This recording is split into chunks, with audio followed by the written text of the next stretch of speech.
Have you ever really thought about the horror movie that plays out inside your body when you stop eating?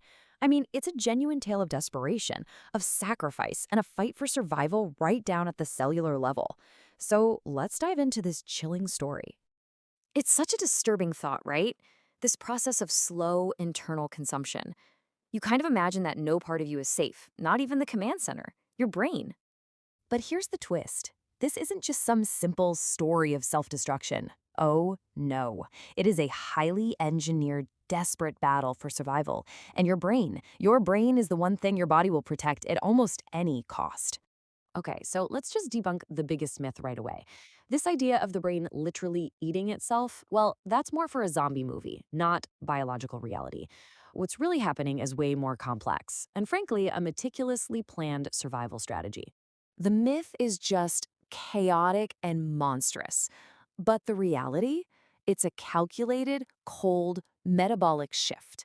Your body doesn't just panic, it follows a terrifyingly precise survival playbook. So, to really get this, we have to follow the timeline. You see, the first few hours are deceptively calm, but make no mistake, beneath the surface, a biological doomsday clock has already started ticking. This whole battle for survival unfolds in three acts. First, you've got the glycogen phase, where the body's burning through its emergency reserves. Then comes the desperate switch mode, as it scrambles to find a new fuel source. And finally, the grim reality of self-consumption. Each stage is a more desperate gamble than the last. So, in that first 24 hours, things feel, well, relatively normal, if a little unpleasant. Your body is running on its emergency stash of glucose. We call it glycogen, that's stored in your liver. You'll feel hungry, sure, maybe a bit cranky, but your brain, the most energy-hungry organ you have, is still getting the high-octane fuel it loves. Basically, your brain has no idea that a crisis is about to unfold. For the command center, it is business as usual. But that glycogen supply, it's not unlimited, and that clock is ticking down to zero, fast. So what happens when the glycogen just runs out?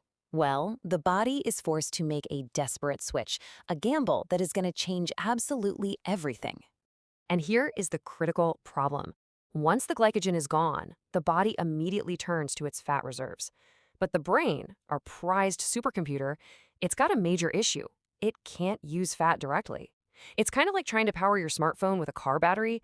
I mean, the energy is there, but it's totally the wrong form. So the body performs this incredible emergency maneuver. It's called ketosis. The liver starts working overtime, converting fat into these special little molecules called ketone bodies. And they're just small enough to sneak past the brain's protective barrier and deliver the energy it so desperately needs.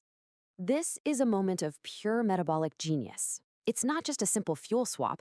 Your brain is fundamentally rewriting its own operating system. It's a desperate biological hack just to stay alive. But ketones alone aren't enough to solve the entire problem.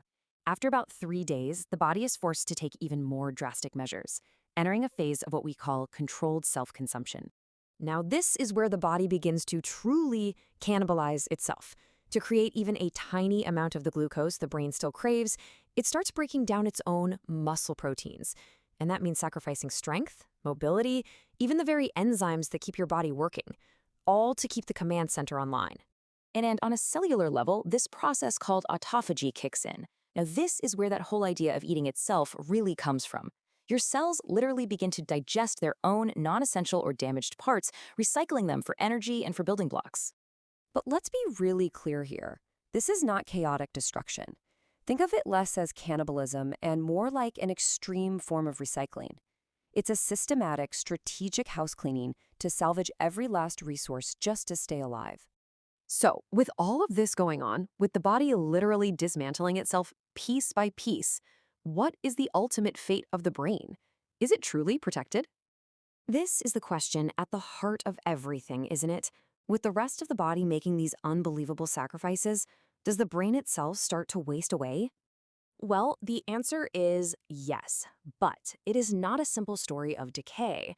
In cases of prolonged starvation, like in the tragic condition of anorexia nervosa, brain volume can slightly decrease. Neurotransmitter levels plummet, which leads to that mental haze, brain fog, difficulty concentrating, and gaps in memory. But what's absolutely incredible is that many of these changes are reversible once nutrition is restored. The brain is just remarkably resilient.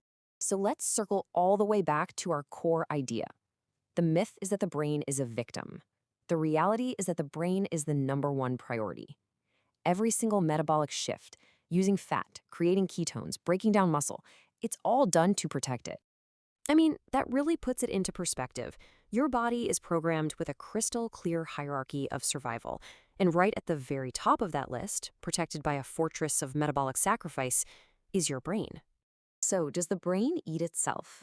Not in the monstrous way we might imagine.